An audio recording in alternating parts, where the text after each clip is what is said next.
Welcome to Unscripted with Russo. For our podcast, we decided to explore the people behind the narratives. I'll introduce decision makers and influencers and find out the intimate story behind their rise to success. Welcome, everyone, to another episode of Unscripted with Russo. I'm Ashley Russo, and I'm being joined today by a brand new friend of mine, Chaz Hayden. Chaz is the author of The First Thing About You, a book that just came out September of 2022. And he is just an amazing force in the Lehigh Valley. And we're so excited to have you here, Chaz. Thank you so much. I'm excited to be here. Awesome.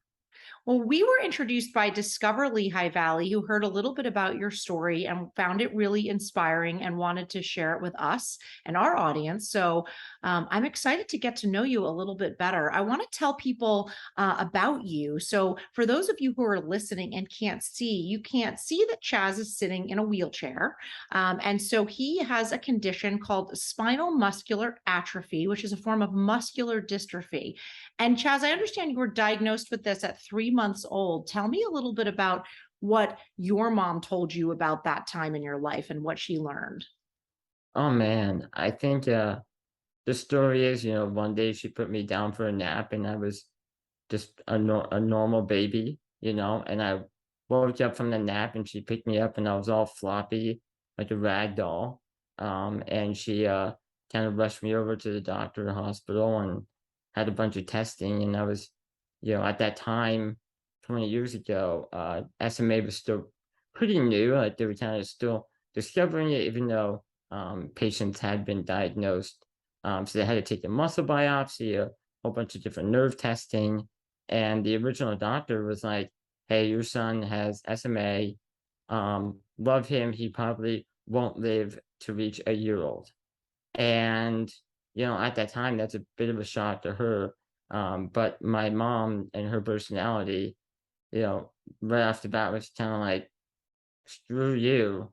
My son's gonna live a fulfilling and normal life, and took all my medical charts and found, on her way home, called my dad hysterically crying, just to get it out of her system. But then after that was the biggest advocate for me to find specialists and doctors that knew that a person with SMA could live a normal and successful and fulfilling life, finding physical therapists for me, getting me mainstreamed into the school system so I could become educated.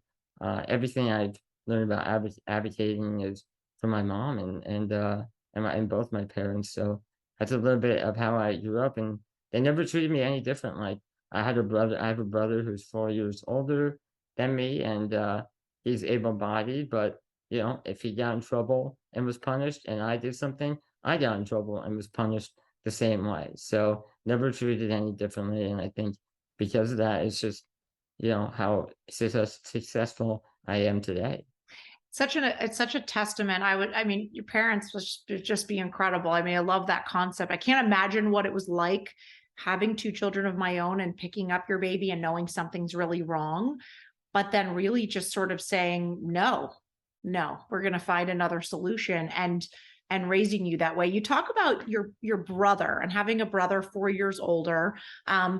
Tell me a little bit about that experience of having a brother who played sports and was able-bodied, and then you and what your interests were as a kid. Like, what were you two like as kids? Give me the dynamic a little bit. I ask everybody this question. I want to know what were your hobbies. See what I think is either a ukulele or a guitar hanging behind you. Yeah. So tell me a little bit about what you were like as a child and what some of your struggles were, but what were some of your strengths?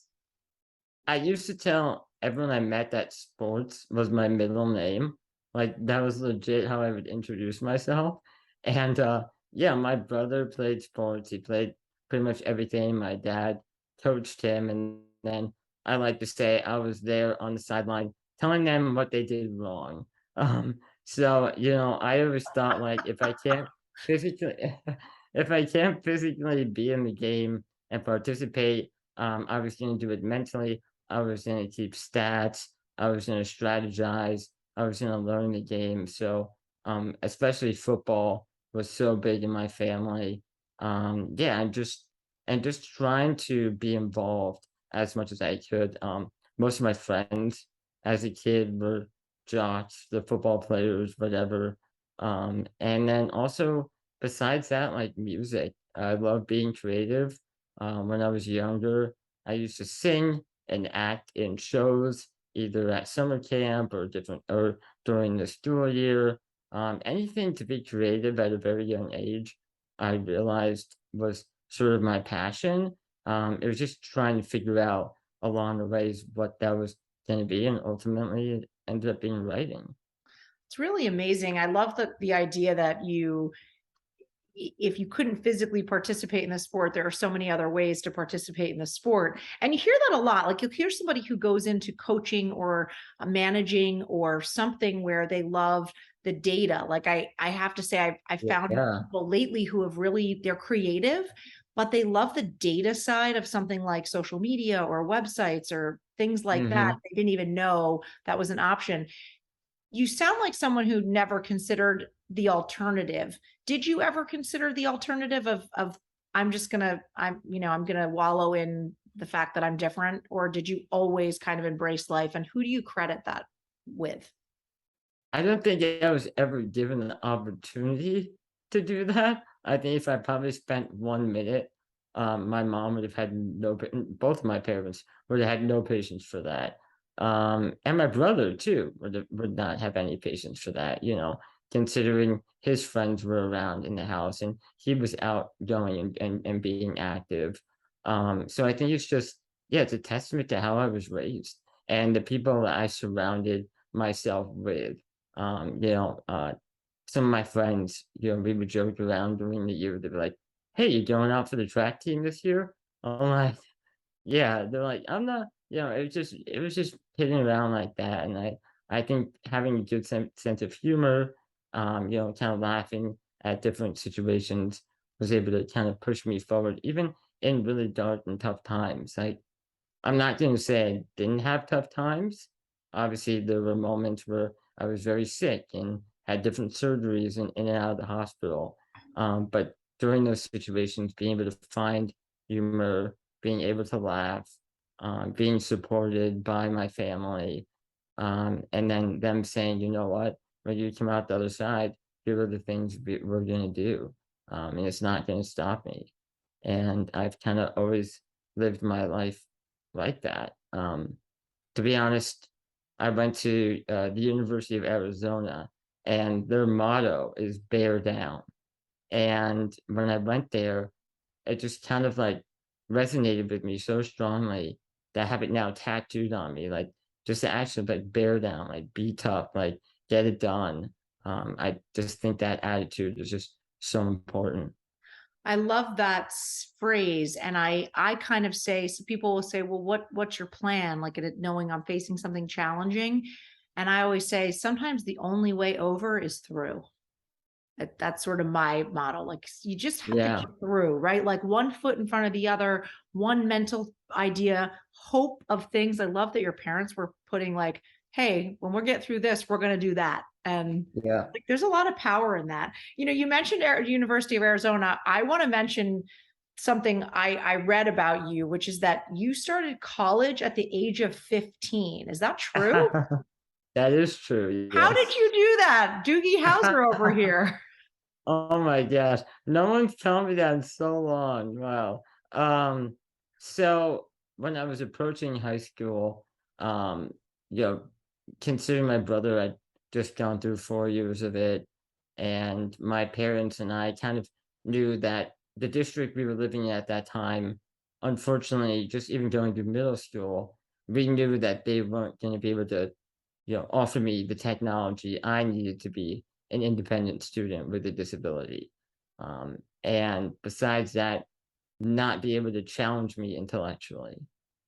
So I had heard about a program at the community college where I was living at that time in North Jersey, in Morris County, New Jersey, and where you go kind of half day to the county college and half day to high school. I was like, all right, maybe that'll be something kind of interesting.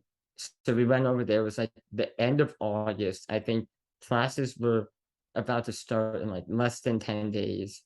And talking to the admissions office and like yeah, like you have to take some placement tests to even be considered.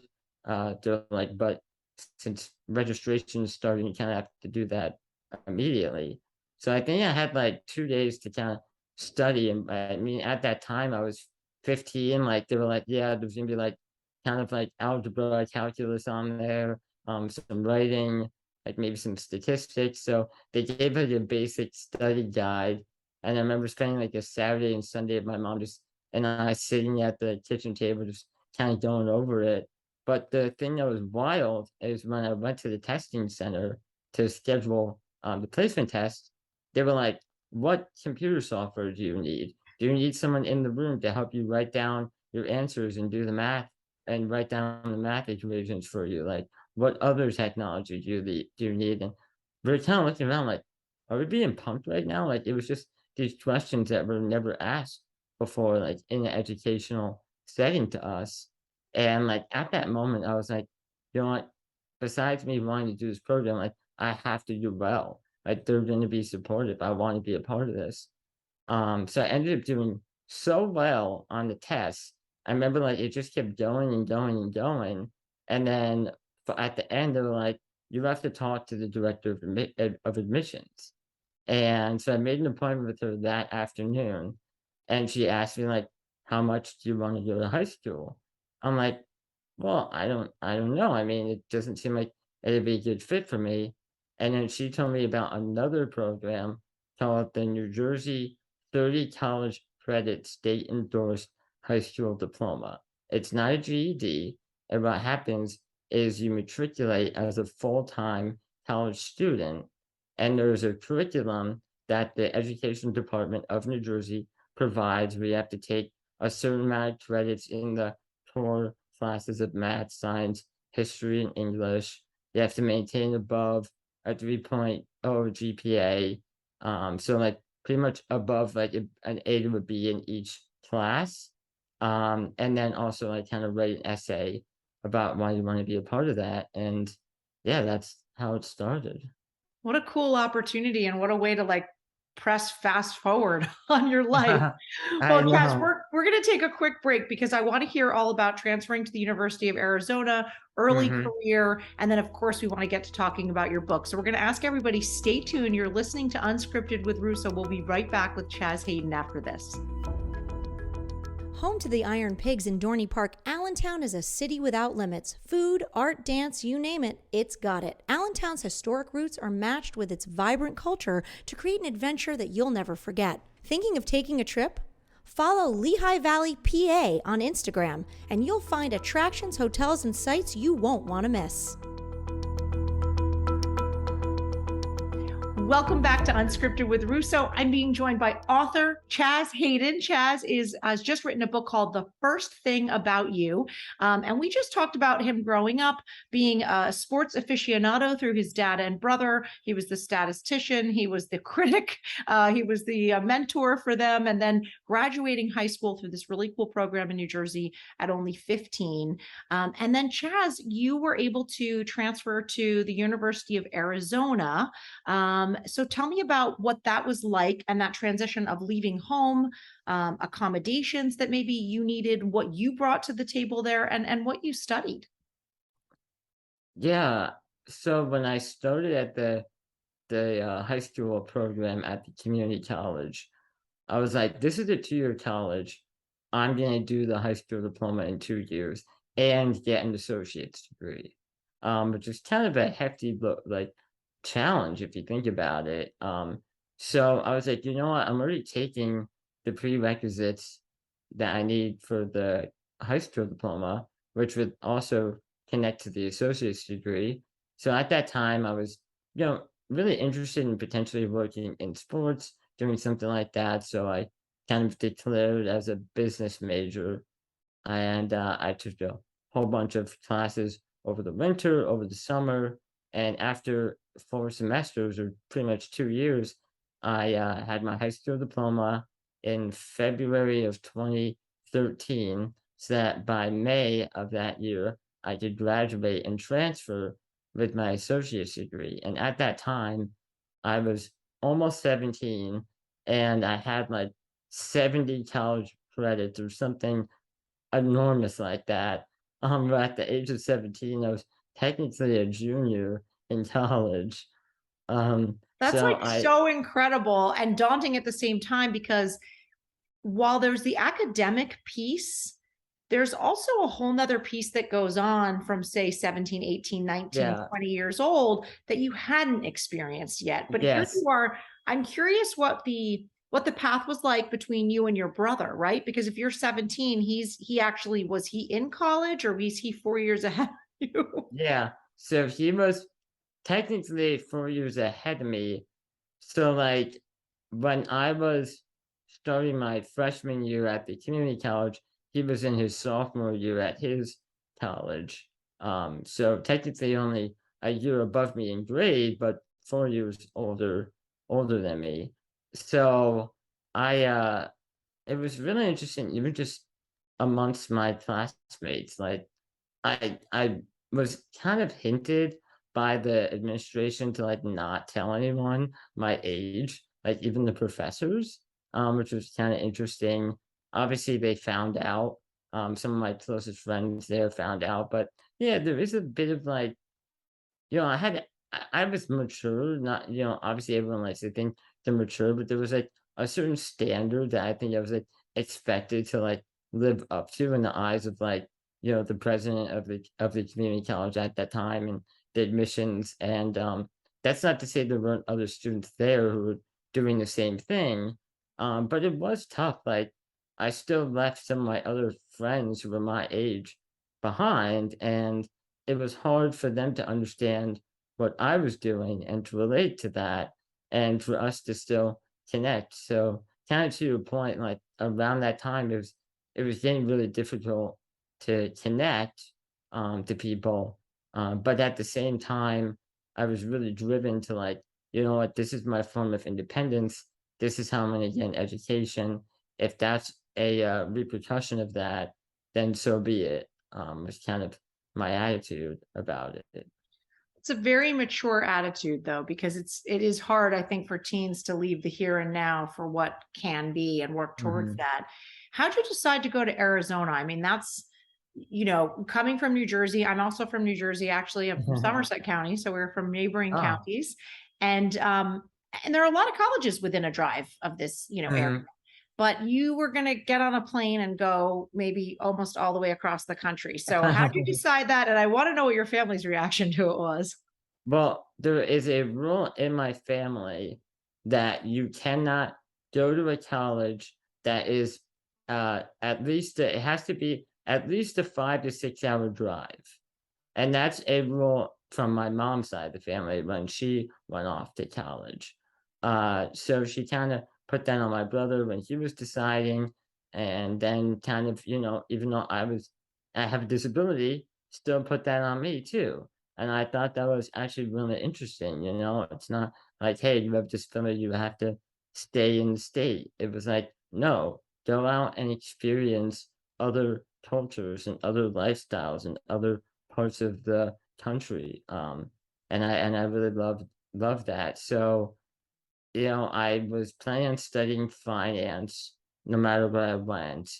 And I applied my top requirements, if you didn't guess, was like number one, they have to have awesome sports um for me to watch, whether that's football or whatever it was.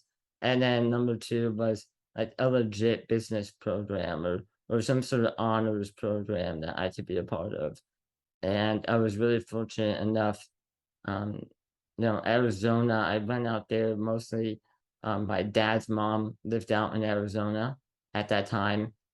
We weren't able to visit her very often, so this gave us an opportunity to be closer to her. And I was accepted into the honors business program at the University of Arizona. So it just seemed like a win-win opportunity to be near family and then also get a great education at the same time.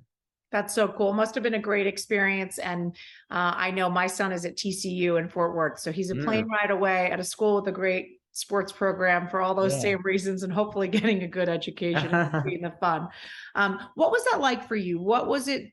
What were you concerned about, and what were you pleasantly surprised by? Give me the answer to those two things when you went away and you were in Arizona. The biggest surprise is obviously like I'm going from a tiny community college where I was the big fish in a small pond. You know, all the teachers, professors, administrators knew me, and I was kind of spotlighted when I was graduating. To now this really tiny fish in a huge pond with 50,000 students and a sprawling campus, and I had never been to the West Coast before. I had really never been further west than like Virginia at that time, or sorry, I had been to Colorado a few times, but still, like Arizona is just a different kind of atmosphere. So at first, it was just a bit of a culture shock, to be honest. Just getting settled in, and at the same time, trying to find accommodations. Like the accommodations team at the university was really awesome.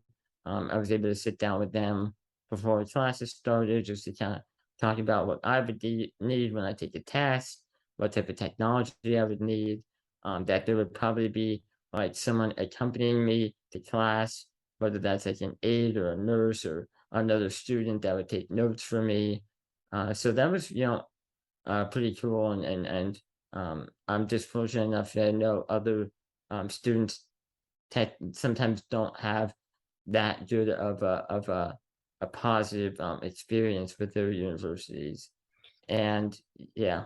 Do you ever think about the role that you play in others' lives when they hear your story and their ability to advocate for themselves? Because, you know, I think about a lot of different reasons people might need an accommodation, and it's not Mhm. always something physically obvious, right? Yeah, There's right. all kinds of learning differences and things that people go through in different autism spectrums. And the Yeah. advocacy piece seems to be so incredibly important. And I feel like you always tackle it with such a positive attitude, but do you ever think about, or have you gotten feedback from people that your role and the way you've advocated for yourself was inspiring to them in some way? Yeah, 100%. Like, even to that point, accommodations aren't just disability related. For example, at the University of Arizona at that time, I don't know if they still have this policy, was it was a little bit strange the way they handled outside scholarships and financial aid. So going into it, since I was a transfer student and had some outside third party scholarships I applied for, they would set a limit on how much scholarship you could have. And then the rest of that that was over the limit, they would distribute amongst the general scholarship fund. So when I found that out, I ended up having to call the scholarship foundations and say, "Hey, can you possibly put that money into my account so I get the full amount, and then I'll just give you a receipt that I paid." But to that point, I met a student, probably my second year there, who was a single mom, and she had heard me kind of talking about this issue with the president of the university.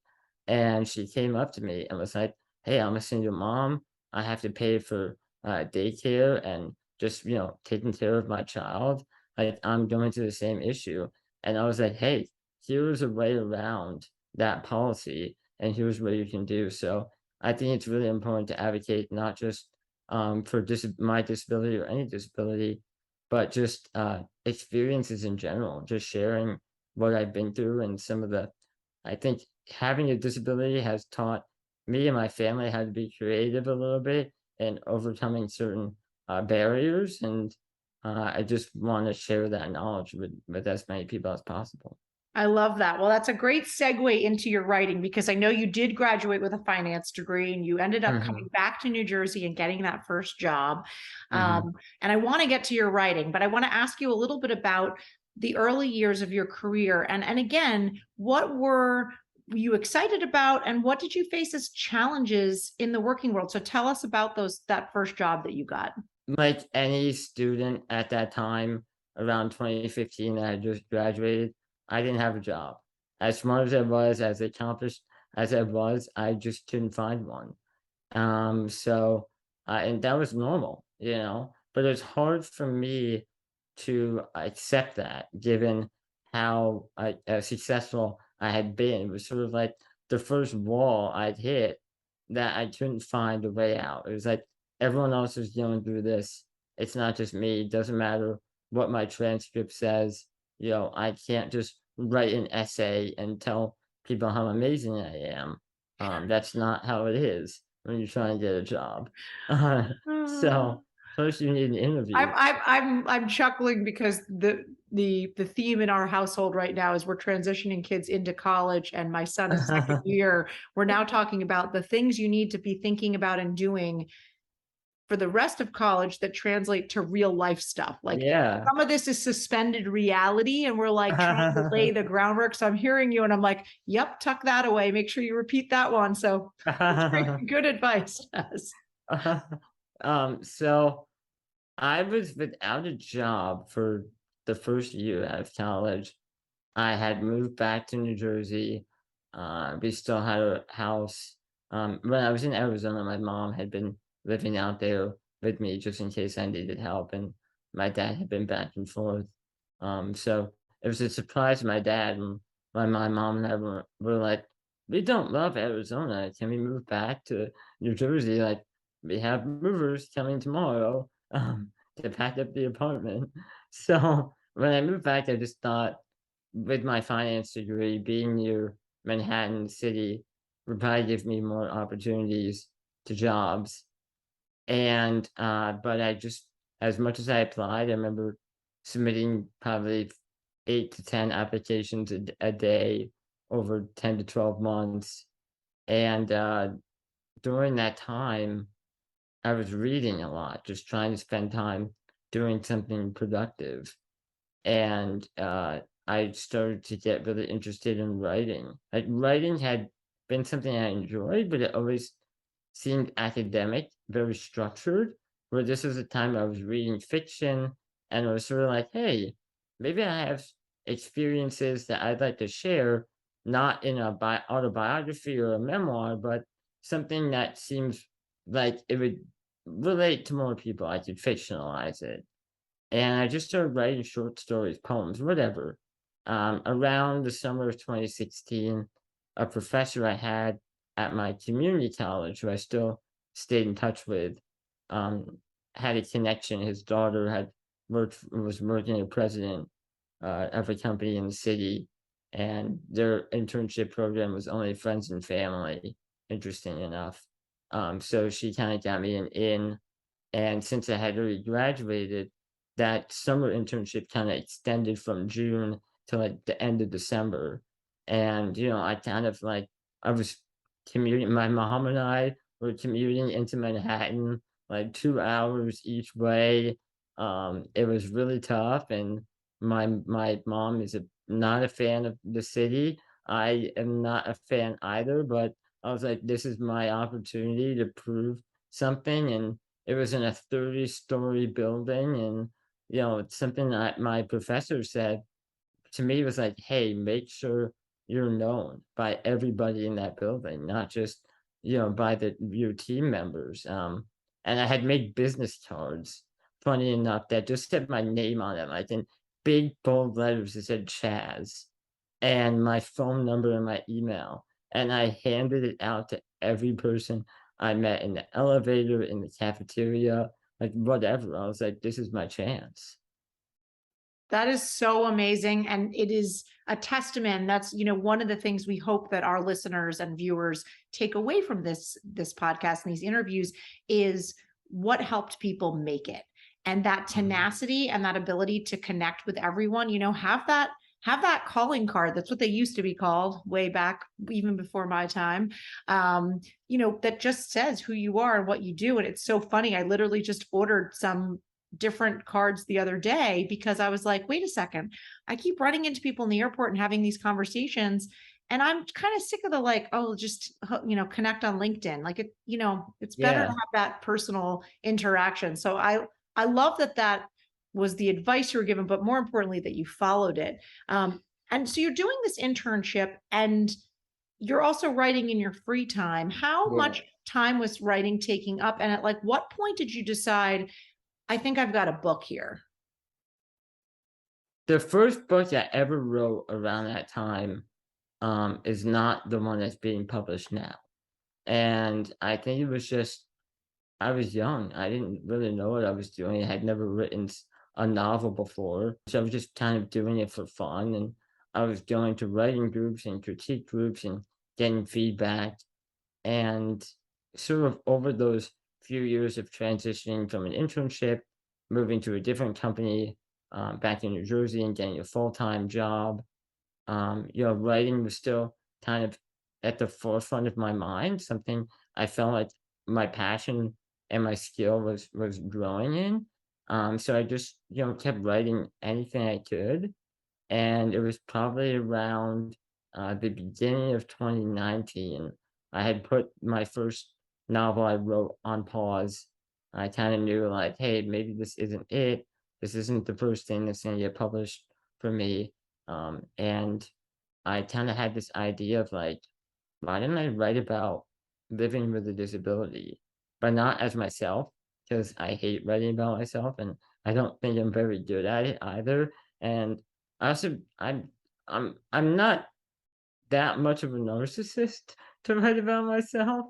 Uh, so I was like, I can still tell that story, um, but and share things I've been through, whether that's school, making friends, relationships, self-identity, dealing with having a disability, and put that into a character, like a persona that I could live through. And that's where the first thing about you was born.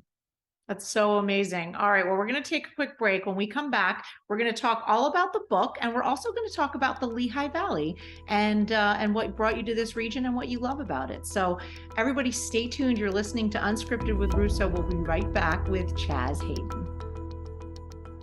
Any time of year, the Lehigh Valley is an exceptional place for food, drink, and entertainment. Whether you're cooling off from the summer heat at Dutch Springs or shopping for just the right kind of gift at Christkindl Market, you will make memories all year round.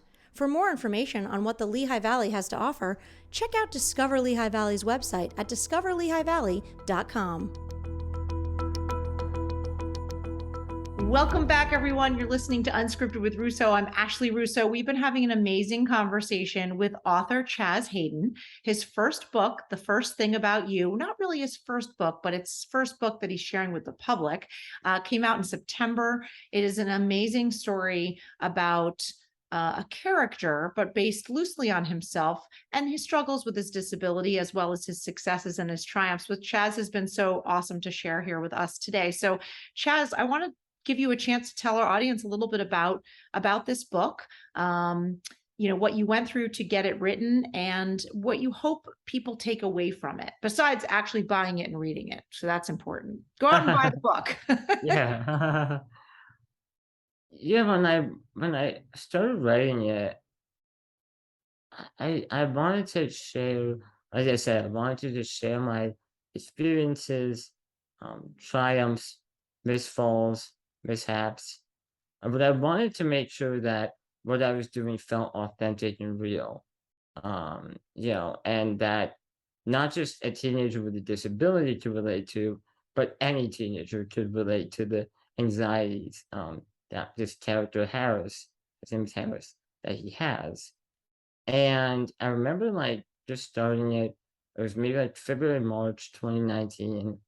And I wrote like the first, 30, 40 pages, and I felt really confident about it, like the most confidence I'd ever had with anything I'd written before that. And it was just coming out of me really smooth. My writing situation at the time was strange. I was living in a very small apartment and I was at the kitchen table and my parents were like 10 feet behind me watching TV, and I kind of had my headphones on, like writing very late at night after my full-time job, after dinner from like 6:30 p.m. to probably like 10 p.m. just I just sitting at want to the stop and point that out for a second, because I hear a lot from people. How do you fit so much in? How do you get where do you do things? And I feel like it's so critical for people to really process and listen to what you're saying. You're working a full-time job. You're coming home, you're trying to write many hours a night as your part-time job, Yeah. And in truthfulness, your disability takes a lot of time, right? Yeah, yeah. You're not doing the I'll be ready in 15 minutes thing. Yeah, yeah.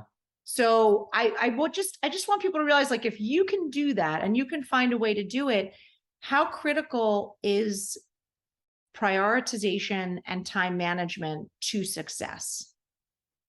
I think there's a few things there. People always ask me, even just other writers, like, how do I find the time to write, like the motivation to do it?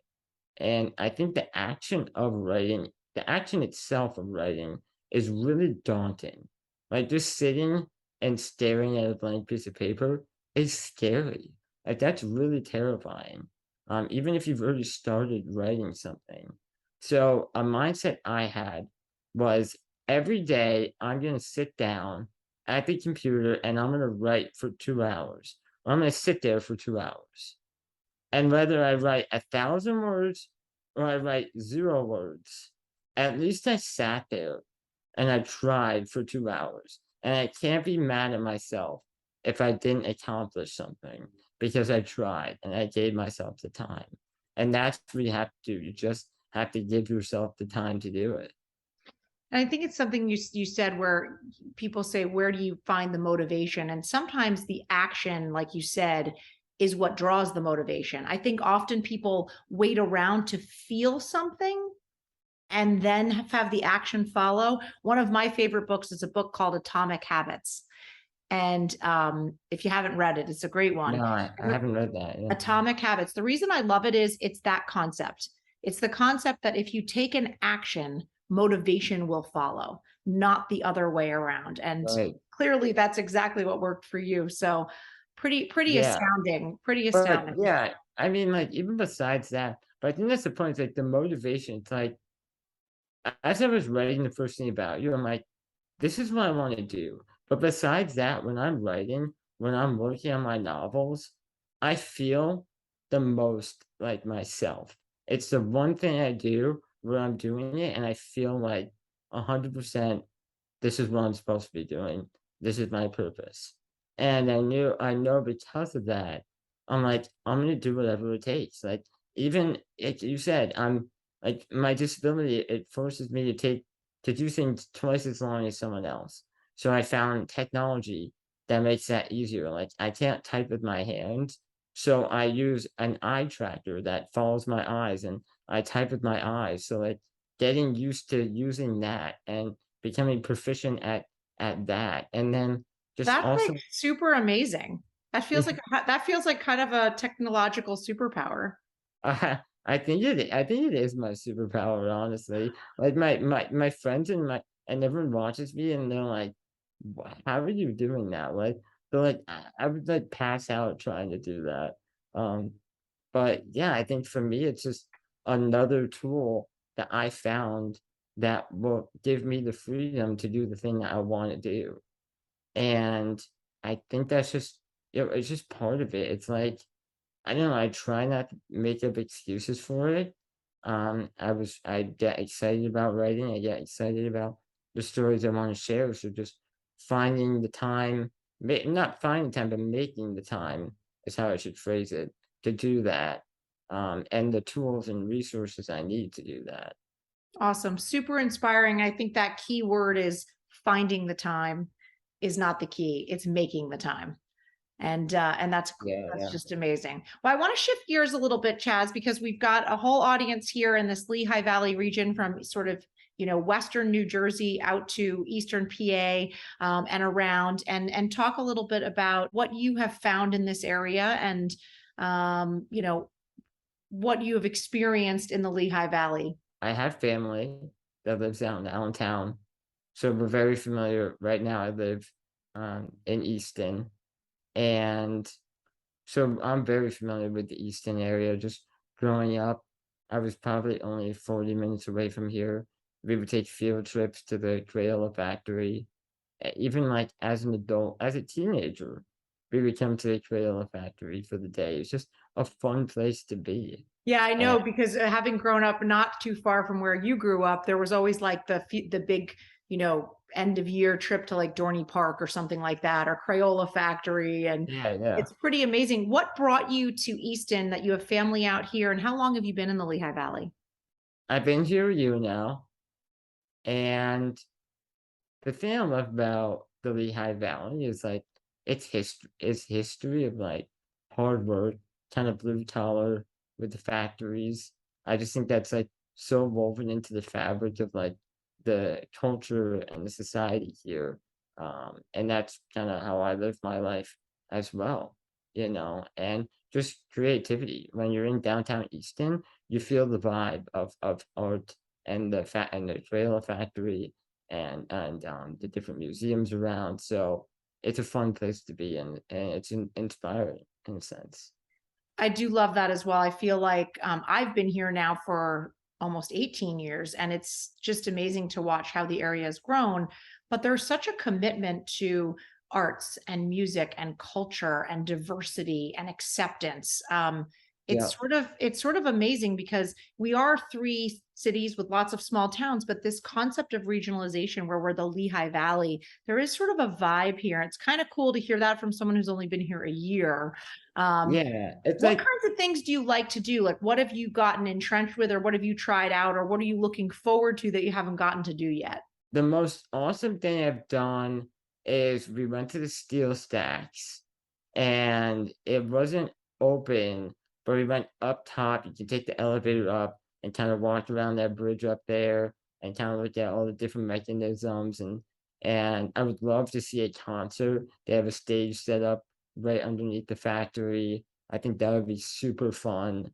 Um, yeah, there's a lot I want to do. I haven't fully adventured through downtown Easton as much as I'd want to.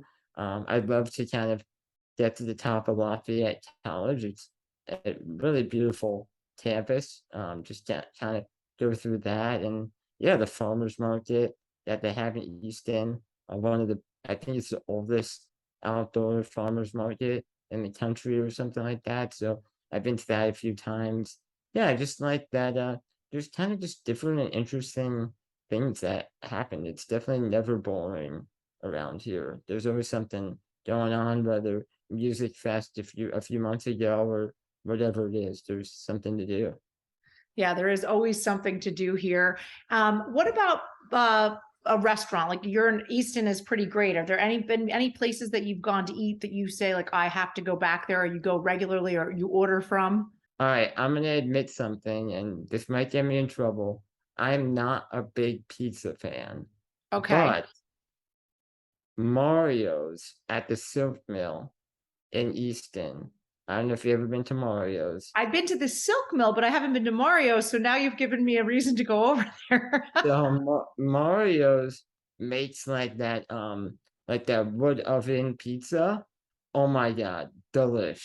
French, that this chef's kiss to that, I would say. The one pizza I like, it's thin, it's crispy, it's like you can tell it's like kind of artisanal a little bit. So definitely we go back there. Their meatballs are awesome as well. And they bake these homemade lemon ricotta cookies that you can get that are soft and they have icing on them, just like the best. They're addictive. I love it. You're really selling it. And then the Silk Mill is so cool. We have good friends there that own Z Craft, which is a really cool place to go for some, Yeah. salads and coffees and things like that. And you've got Easton Wine Project, and there's a lot happening in that area. So I agree with you. That's a great one. What do you think makes the Lehigh Valley so unique and special? But yes, I think it's just the history of it, the different factories, like this idea of just kind of putting your head down, working hard, getting through it. I think that's what makes it really special, and you can tell that that's sort of how people live their lives here, who have been here for a long time, and that's how I can totally relate to that, obviously through my story and my experiences, and like you said, there's Allentown, there's Bethlehem, and there's Easton, but we say Lehigh Valley, so it's kind of like an us. It's an us mentality, not a like a you and a separate. And I like that. It's like Lehigh Valley. It's an us. It's a team. It's a collection of people, which I think is really cool.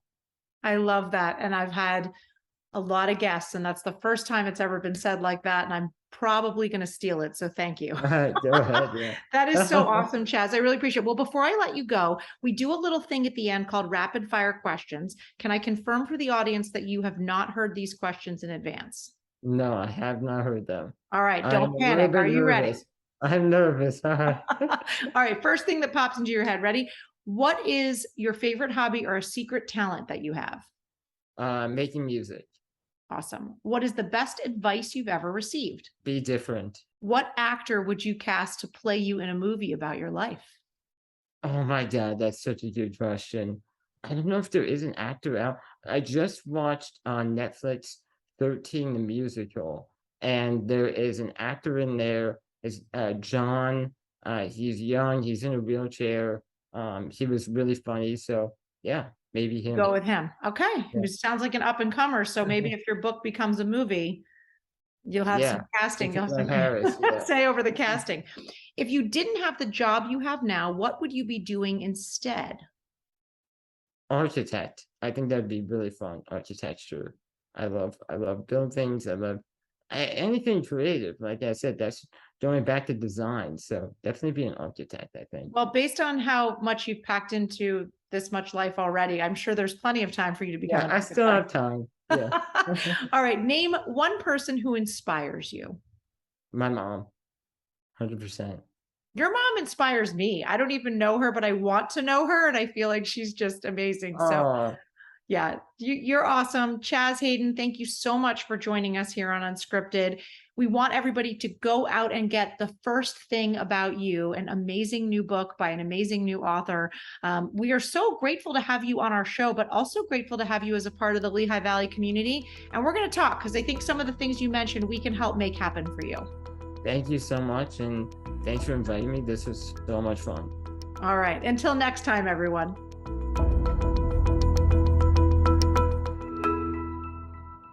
If you like this video, give us a thumbs up and subscribe to our channel. To see more of The Peak TV, check out our website, subscribe to our YouTube channel, and catch us on WFMZ Channel 69.